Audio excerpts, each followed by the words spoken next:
Hello, ಎಲ್ಲರೂ ಹೇಗಿದ್ದೀರ? ನಾನಿವತ್ತು ಮ್ಯಾಂಗೋ ಐಸ್ ಕ್ರೀಮ್ ಹೇಗೆ ಮನೇಲಿ ಏನು ಪ್ರಿಸರ್ವೇಟಿವ್ ಇಲ್ಲದಲ್ಲೇ ಹೇಗೆ ಮಾಡೋದು ಅಂತ ತೋರಿಸ್ಕೊಳ್ತಾ ಇದ್ದೀನಿ. Welcome to Hema's hobbies and kitchen. ನಾನು ಫಸ್ಟ್ ಒಂದು ಅಗಲವಾಗಿರೋ ಪ್ಯಾನ್ ತೊಗೊಂಡು ಅದಕ್ಕೆ ಒಂದು ಅರ್ಧ ಲೀಟ್ರಷ್ಟು ಫುಲ್ ಕ್ರೀಮ್ ಮಿಲ್ಕ್ ಹಾಕೋತಾ ಇದ್ದೀನಿ. ಇದನ್ನು ನಾನಿವಾಗ ಇದಕ್ಕೆ ಕುದಿಯೋಕ್ಕೆ ಬಿಡ್ತಾಯಿದ್ದೀನಿ. ಇದು ನೋಡಿ ಚೆನ್ನಾಗಿ ಕುದ್ದ ಮೇಲೆ ಒಂದು ಅರ್ಧ ಕಪ್ಪಷ್ಟು ಸಕ್ಕರೆ ಹಾಕ್ಕೊಳ್ತಾ ಇದ್ದೀನಿ. ಸಕ್ಕರೆ ಎಲ್ಲ ಕ್ಲೀನಾಗಿ ನೋಡಿ ಮಿಕ್ಸ್ ಮಾಡ್ಕೊತಾ ಇರಬೇಕು. ನೋಡಿ ಈ ಥರ ಅವಾಗವಾಗ ಕುದ್ದು ಚೆಲ್ಲಬಾರ್ದು, ಅದು ಈ ಥರ ಮಿಕ್ಸ್ ಮಾಡ್ಕೊತಾ ಇರಬೇಕು. ಸ್ವಲ್ಪ ಗಟ್ಟಿಯಾಗಿದೆ ಇವಾಗ ಹಾಲು.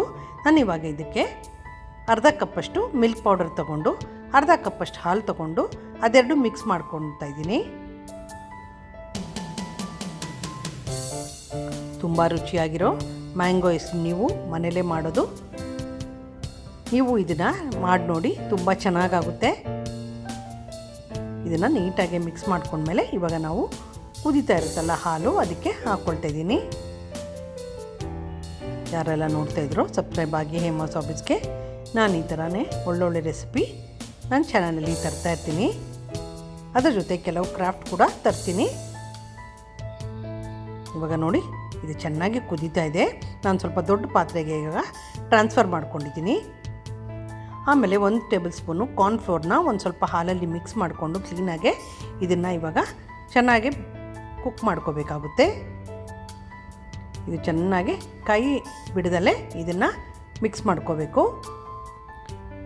ಈ ರೆಸಿಪಿನ ಎಲ್ಲೂ ಸ್ಕಿಪ್ ಮಾಡ್ದಲೇ ಫುಲ್ ವಿಡಿಯೋ ನೋಡಿ, ಯಾಕಂದರೆ ನಾನು ಒಂದೊಂದು ಸ್ಟೆಪ್ಪು ಕ್ಲೀನಾಗಿ ಹೇಗೆ ಐಸ್ ಕ್ರೀಮ್ ಪರ್ಫೆಕ್ಟಾಗಿ ಮಾಡೋದು ಮನೇಲಿ ಅಂತ ತೋರಿಸ್ತೀನಿ. ಯಾಕಂದರೆ ಕೆಲವು ಟಿಪ್ಸ್ ಎಲ್ಲ ನೀವು ನೋಡಬೇಕಾಗುತ್ತೆ. Subscribe to Hema's hobbies and kitchen. ನೋಡಿ ಇವಾಗ ಗಟ್ಟಿಯಾಗಿದೆ.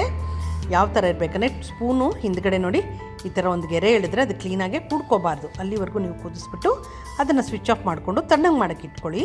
ಇವಾಗ ನಾನು ಒಂದು 4 ಮಾವಿನ ಹಣ್ಣು ತೊಗೊಂಡಿದ್ದೀನಿ. ಒಳ್ಳೆ ಫ್ರೆಶ್ ಆಗಿರೋ ಮಾವಿನ ಹಣ್ಣು ತೊಗೊಳ್ಳಿ, ಒಳ್ಳೆ ಕ್ವಾಲಿಟಿದು. ಅವಾಗ ಮ್ಯಾಂಗೋ ಐಸ್ ಕ್ರೀಮು ತುಂಬ ಚೆನ್ನಾಗಾಗುತ್ತೆ. ಮ್ಯಾಂಗೋ ಸೀಸನ್ ಮುಗಿಯೋ ಮುಂಚೆ ಈ ರೆಸಿಪಿ ನೀವು ಟ್ರೈ ಮಾಡಿ ನೋಡಿ, ತುಂಬ ಚೆನ್ನಾಗಾಗುತ್ತೆ. ಅದನ್ನು ನಾನು ಪೀಲ್ ಮಾಡಿಬಿಟ್ಟು ಕಟ್ ಮಾಡಿ ಎತ್ತಿಟ್ಕೋತಾ ಇದ್ದೀನಿ.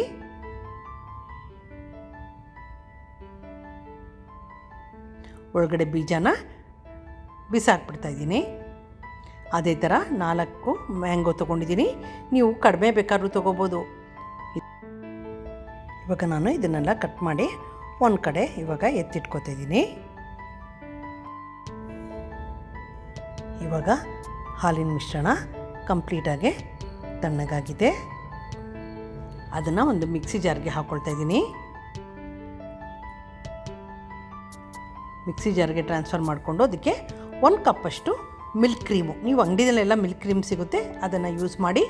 ಆಮೇಲೆ ಒಂದು ಸ್ವಲ್ಪ ವೆನಿಲಾ ಎಸೆನ್ಸ್ ಹಾಕಿ ಇದನ್ನು ನೀಟಾಗಿ ಮಿಕ್ಸಿನಲ್ಲಿ ಬ್ಲೆಂಡ್ ಮಾಡ್ಕೊಳ್ಳೋಣ. ನೋಡ್ತಾ ಇದ್ದೀರಲ್ಲ, ನೋಡಿ ಇವಾಗ ಕ್ರೀಮಿ ಟೆಕ್ಸ್ಚರ್ ಆಗಿದೆ. ಇದನ್ನು ನಾವಿವಾಗ ಒಂದು ಏರ್ ಟೈಟ್ ಕಂಟೈನರಲ್ಲಿ ಶಿಫ್ಟ್ ಮಾಡ್ಕೋತಾ ಇದ್ದೀನಿ.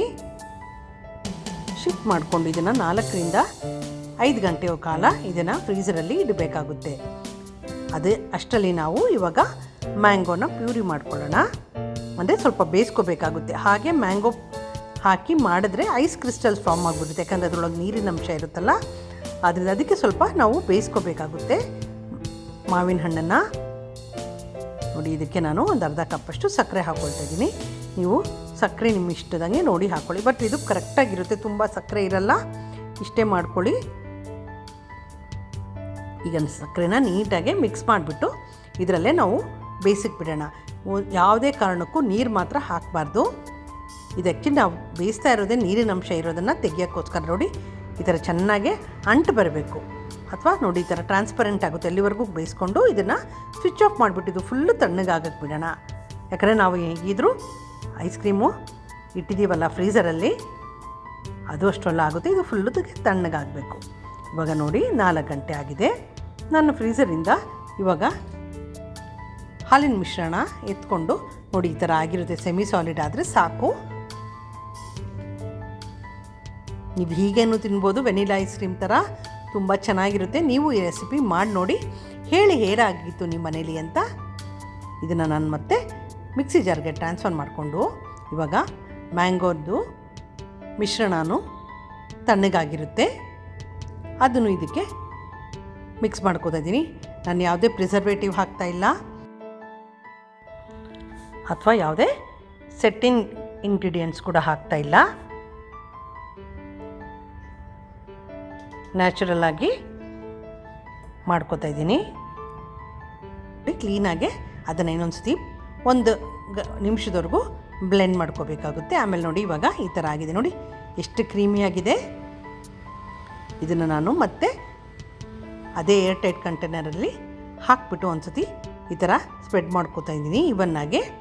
ಆಮೇಲೆ ಇದನ್ನು ಒಂದು ಪ್ಲಾಸ್ಟಿಕ್ ಶೀಟ್ನ ತಗೊಂಡು ಅದ್ರ ಮೇಲೆ ಕ್ಲೀನಾಗಿ ಮುಚ್ಕೋಬೇಕಾಗುತ್ತೆ. ಪ್ಲಾಸ್ಟಿಕ್ ಶೀಟನ್ನು ಯಾಕೆ ಹಾಕ್ತೀವಿ ಅಂದರೆ ಐಸ್ ಕ್ರಿಸ್ಟಲ್ಸು ಫಾರ್ಮ್ ಆಗಬಾರ್ದು, ಒಂದು ಸ್ವಲ್ಪನೂ ಏರ್ ಗ್ಯಾಪ್ ಇರಬಾರ್ದು. ಅದರಿಂದ ಹಾಕ್ಬಿಟ್ಟು ಮತ್ತೆ ಲಿಡ್ನ ಕ್ಲೋಸ್ ಮಾಡ್ಕೋತಾ ಇದ್ದೀನಿ. ಯಾರೆಲ್ಲ ನೋಡ್ತಿದ್ರು ಸಬ್ಸ್ಕ್ರೈಬ್ ಆಗಿ ಹೇಮಾಸ್ ಹಾಬೀಸ್ಗೆ. ಇದನ್ನು ಇವಾಗ ಫ್ರೀಝರಲ್ಲಿ 7 ರಿಂದ 8 ಗಂಟೆ ಸೆಟ್ ಆಗೋವರೆಗೂ ಬಿಡಬೇಕಾಗುತ್ತೆ. ಇವಾಗ ನೋಡಿ 8 ಗಂಟೆ ಆದಮೇಲೆ ಈ ಥರ ಆಗಿರುತ್ತೆ. ಇವಾಗ ನಾನು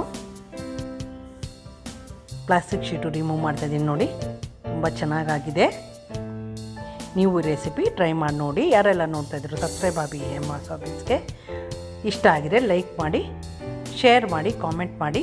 ನೋಡಿ ನಾನು ಇವಾಗ ಸರ್ವ್ ಮಾಡ್ತಾಯಿದ್ದೀನಿ. ಎಷ್ಟು ಚೆನ್ನಾಗಾಗಿತ್ತು ಅಂದರೆ ಎಲ್ಲರೂ ತುಂಬ ಇಷ್ಟಪಟ್ಟು ತಿಂದರು. ನೋಡಿ ಅದ್ರ ಜೊತೆ ನಾನು ಮ್ಯಾಂಗೋ ಪೀಸಸ್ಸು ಹಾಕಿ ಸರ್ವ್ ಮಾಡ್ತಾಯಿದ್ದೀನಿ. Subscribe to Hema's hobbies and kitchen. Thank you for watching my video.